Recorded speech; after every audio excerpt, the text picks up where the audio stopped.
hallucinations, high blood pressure, and it's even been linked to diabetes and obesity. In 2014, a devoted soccer fan died after staying awake for 48 hours to watch the World Cup. While his untimely death is due to a stroke, studies show that chronically sleeping fewer than 6 hours a night increases stroke risk by 4.5 times compared to those getting a consistent 7 to 8 hours of shut-eye. For a handful of people on the planet who carry a rare and inherited genetic mutation, sleeplessness is a daily reality. This condition, known as fatal familial insomnia, places the body in a nightmare state of wakefulness, forbidding it from entering the sanctuary of sleep. Within months or years, this progressively worsening condition leads to dementia and death. How can sleep deprivation cause such immense suffering? Scientists think the answer lies with the accumulation of waste products in the brain. During our waking hours, our cells are busy using up our day's energy sources, which get broken down into various byproducts, including adenosine. As adenosine builds up, it increases the urge to sleep, also known as sleep pressure. In fact, caffeine works by blocking adenosine's receptor pathways. Other waste products also build up the brain, and if they're not cleared away, they collectively overload the brain and are thought to lead to the many negative symptoms of sleep deprivation. So what's happening in our brain when we sleep to prevent this? Scientists found something called the glymphatic system, a cleanup mechanism that removes this buildup and is much more active when we're asleep. It works by using cerebrospinal fluid to flush away toxic byproducts that accumulate between cells. Lymphatic vessels, which serve as pathways for immune cells, have recently been discovered in the brain, and they may also play a role in clearing out the brain's daily waste products. While scientists continue exploring the restorative mechanisms behind sleep, we can be sure that slipping into slumber is a necessity if we want to maintain our health and our sanity.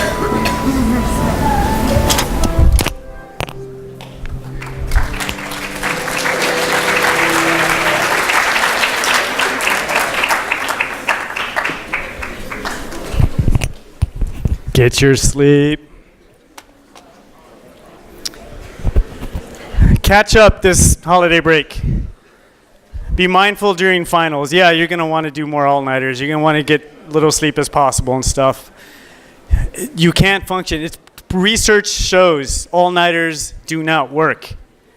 They actually make things worse. With your memory retrieval, with your concentration, with your critical thinking skills, all-nighters do not work. Research proves it. So at least get a little bit of sleep each night.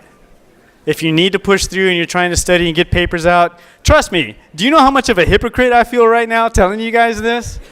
As a graduate student, half-time graduate student, and full-time job, 60, 70 hours a week doing ULN.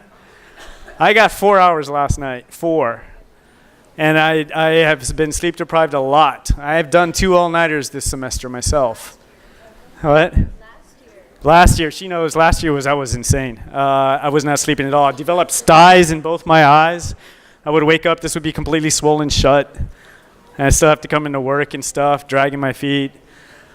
Spring, I had to take 2 incompletes from my graduate school classes. They're still showing as incompletes on my transcript. I just decided last week, because of the ramifications of the election and just the way the semester's going, I'm going to have to take an incomplete for my law class this semester. I don't want to do that. I don't want to, but I just need more time. I do not have the time. I've been meeting with lots of you guys about Q dropping, using your OTE, your one-time exception. We got to do what we got to do. And these are the decisions I need to make. So I understand what it means being a student and being sleep deprived here. I am living that. So don't do what I do, do what I say. Sleep. Sleep. All right. Just a few more things left and we're going to be done. All right. Who's looking forward to spring? Yeah. I want to show you another quick video real quick. Come on, we're almost done. This is also from one of my favorite movies.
As I lay in the back of the bus truck, trying to will my limbs up intricately.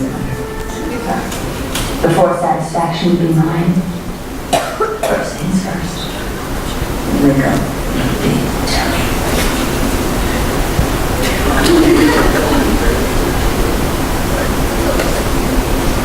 Our part's over. Now, let's get these other piggies working.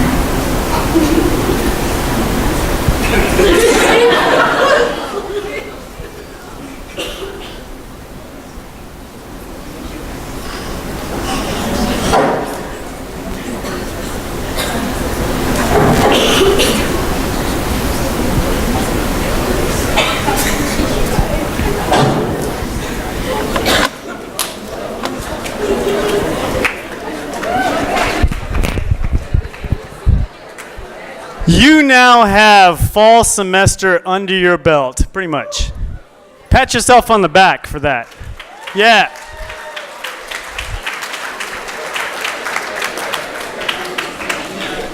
You have wiggled your big toe.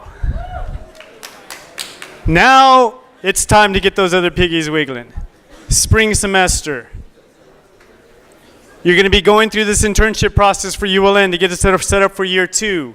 You're going to meet with your academic advisors, start fitting in things like study abroad, certificate programs, do an internal transfer if you need to do a major switch, add a minor, any of that stuff. Put yourself out there, research maybe. Maybe you need to start working. Or maybe you need to increase your hours that you work. You need to start taking advantage of the resources that you have here. And if you can start planning ahead for multiple semesters down the road. Summer, how are you going to make summer productive? So you can open up opportunities for the fall and springs in the future for a study abroad or a certificate. Add value to this degree. Add value to it. And you're going to start getting busy. If fall semester did not really hit it home as far as time management, spring will. Sophomore year, definitely. Definitely. I'm not trying to scare you or anything because this is you getting involved. You're going to start getting into campus organizations too. So in my mind, I'm seeing that you're doing good stuff for yourself.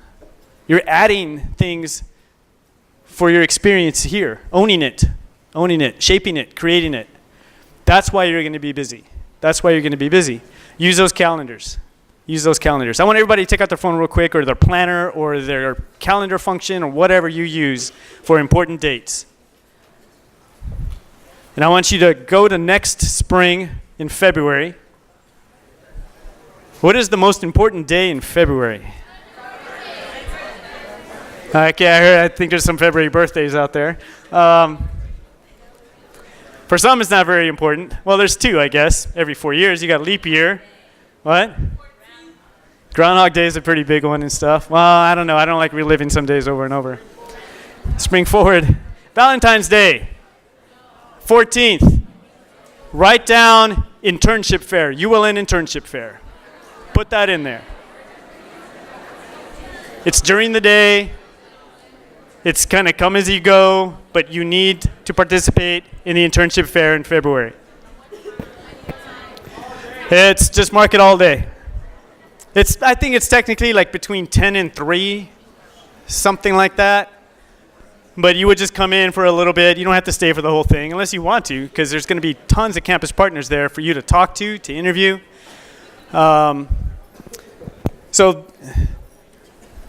this is the way it looks for the internship process. When January rolls around, we're going to kick off ULN again. The first couple of speakers are going to come out and speak to you as the Vic Center. Somebody's going to talk to you about resumes, crafting your resume, upgrading your resume, making it better. And then the following week, somebody's going to come out and talk to you about a lot of that other stuff. Elevator speeches, cover letters, interview skills, mock interviews, things like that. And then the week after that, and then in peer groups, you're going to be developing this stuff. So during peer group, you're going to be writing your resume if you don't have one already. Then the internship fair happens. And then we post a bunch of positions on Hire a Longhorn. And you need to go out and rank several of them, the ones that you want. Yeah, I really want this position. That's my number 1. Then you're in 2, and you're 3, and you're 4. Campus partners are going to do the same thing. They're going to look at your resumes. They're going to look at your skills, your majors, and all this other stuff. And they're going to go out. It's like, I want Celinda because she knows social media really well. Or this student knows how to code in HTML. You know, whatever those skill sets are, they're going to start ranking you guys as students.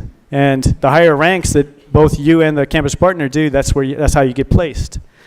Remember, the mentor position is going to be part of that too for sophomore year. Some students go out there and find their own internship with the professor they want to do research with, saying, hey, will you take me as 10 hours a week and so I can help you do your research? And the campus partner just needs to sign off on that. It's like, yep, I'll do that. Boom, there's your internship. So there's a lot of different ways that can look, but I'll walk you through all that. I'm going to post all the important dates in Canvas, so make sure you're looking at that timeline and transferring those important dates to your calendar so you're always in the know. And then the whole matching, ranking, placement process happens throughout the rest of the spring semester, so you should know who you're going to be interning with sophomore year before summer starts. If not, we'll also be in communication throughout the summer to get that taken care of.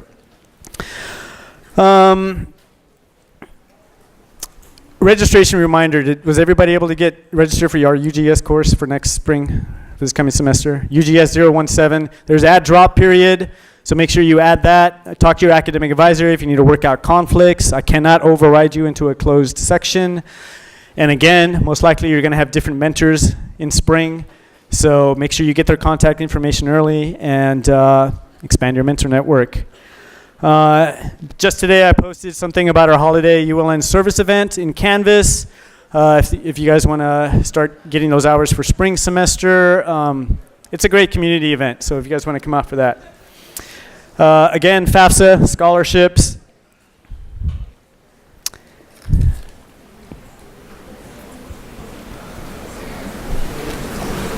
I think that's about it as far as the highlights go. Quick Q&A. Anybody have any questions for me while I'm here in front of you? Potluck. I don't remember the details. What's the date? I don't remember that. Okay. So there is a ULM potluck that is coming up, and it would be fantastic if everybody went because I really think that this organization could use some community. So if you guys would like to go, there's going to be tons of food. I'm going to make my amazing mac and cheese. Evan's going to make protein. So yeah, he's going to make a lot of protein, yeah? So I'd love to see you guys there, and I can't wait to have some potlucking with you guys. Yeah. Yeah. Thank you. Oh, so there was an event that was sent out in an email that John had distributed. I'm pretty sure you're going to be able to bring anything you'd want. There's White Elephant, and on top of that, there's also ugly Christmas sweaters. Yeah, man, okay. Yeah, so go by, show up with an ugly Christmas sweater. Hopefully it's the ugliest, and can't wait to see you guys there.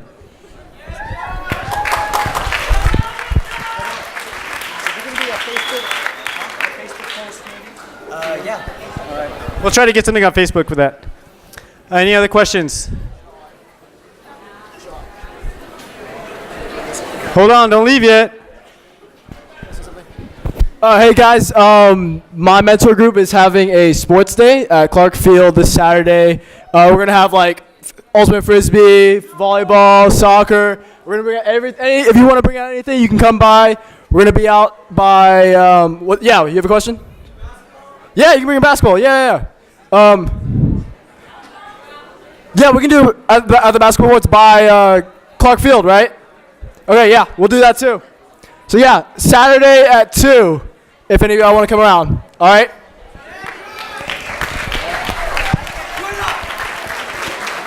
All right, hold on. One more last thing. I do want to thank Michelle right here for helping me out. She's my intern for this semester. She deserves a hand.